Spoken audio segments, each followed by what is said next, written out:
Hello and welcome to the program today. I'm your host, Neal Howard. Thank you for joining us here on Health Professional Radio. Our guest in studio today is Dr. Raphael Kellman, founder of the Kellman Center for Integrative and Functional Medicine, trained in internal medicine at the Albert Einstein College of Medicine in New York City, and uses the latest drugs and technology to treat specific diseases, but his approach to medicine is patient-centered and holistic. Welcome to Health Professional Radio, Dr. Kellman. Well, thank you. Thank you for having me. Thank you. I understand that you're an expert in thyroid function and in treating thyroid issues, among other issues that you're greatly involved in. Talk a bit about your background and the Kellman Center for Integrative and Functional Medicine. Oh, sure. Well, I was classically trained in internal medicine. Went to the Albert Einstein College of Medicine. I did my internship and residency in internal medicine. But, from the get-go, I was practicing holistic or functional medicine, however you want to call it, based on a way of seeing how nature works in general, based on a holistic model of how I understood the reality before us. So it was easily transferred to the way I understood the practice of medicine and the way I feel and felt how medicine should be rooted in, what type of paradigm and it should be rooted in, and what type of premises. Well, of course, I realized that this paradigm, and I really felt was so important, consistent with the way scientists and philosophers of science understood the natural world from other disciplines. But it was quite obvious that the world of medicine was not following the frontier of the other sciences. Now, this model is basically that the vast interconnectedness of everything, and that any division between what we see is arbitrary at best. And in fact, some of the subdivisions that we, I would say, invent could actually be wrong. I studied the philosophy of science, and classically there are two ways of understanding health and disease, and one is the ontological perspective, where basically disease is a thing, and the way you understand nature is the way you understand billiard balls. So we live in a world of things amongst things. So of course disease is a thing. For example, a cancer, an infection, or whatever it is. Even let's say something like diabetes, it's a precise thing. Either type 1, or there's a autoimmune issue. There's an attack on cells of the pancreas, or diabetes, where there's a certain mechanical, biochemical defect or problem, perhaps of course exacerbated by diet, etc. But it's basically reducible to a precise thing, or biochemical precise mechanism.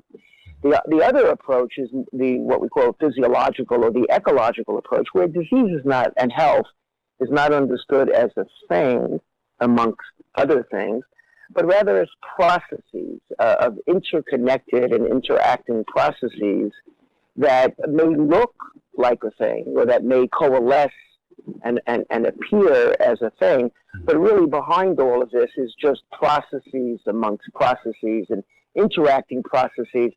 And this also now could be understood in terms of ecology, that the gene theory that was promulgated most aggressively with the genome theory, when the scientists felt that we, and society in general, that we were on this inexorable march to the end of disease and incredible well-being by mapping out the genome, and we were expecting, so many genes to be discovered.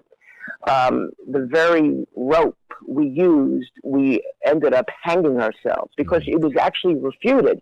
The genome theory was refuted by the very genome evaluation that everyone thought would be the absolute proof that it's all about the genes. And then you have certain people like Dawkins that wrote a book called The Selfish Gene, and his premise is rooted in that we are basically reducible to biochemicals and to genes that are attempting to survive in this limited understanding of evolution, of genetic evolution. We are just our genes, and they're selfish, and they're trying to compete with all the other genes, etc.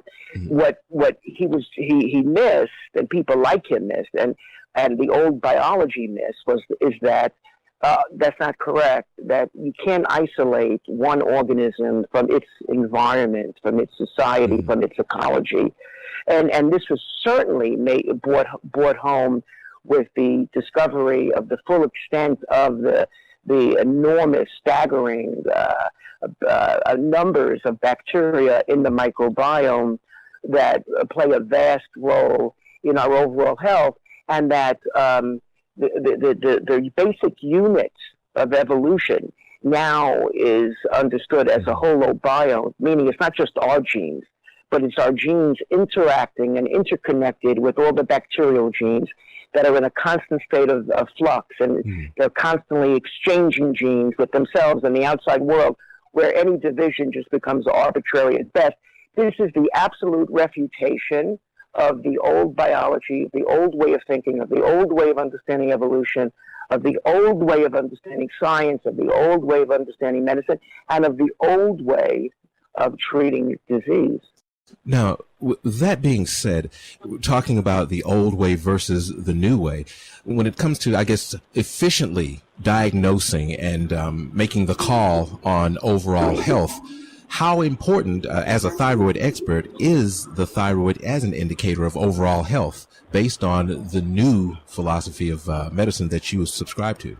The reason why thyroid is so high up on the list in understanding the origins of disease is that we live in an ecology that is unhealthy. It's an outer ecology that's unhealthy, and the inner ecology that the microbiome plays such a significant role, actually it is the inner ecology that mirrors that unhealthy ecology that we see outside in the world, in nature. Now, we always have to think about why disease. Why do we get sick?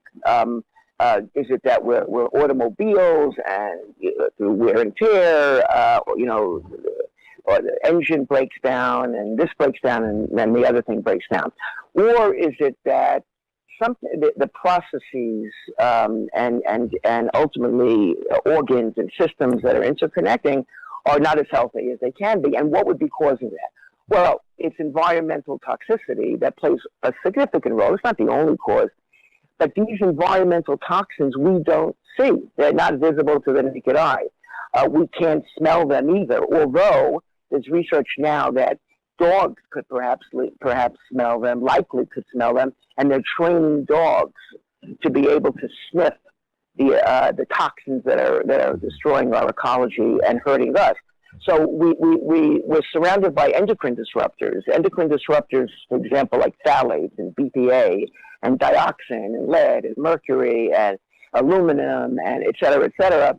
These toxins do not have to be in high amounts in order to adversely affect the endocrine system, because the endocrine system is a very delicate communication system that it's beyond comprehension. It's not as simple as what we were taught. These receptors could easily be damaged. Okay.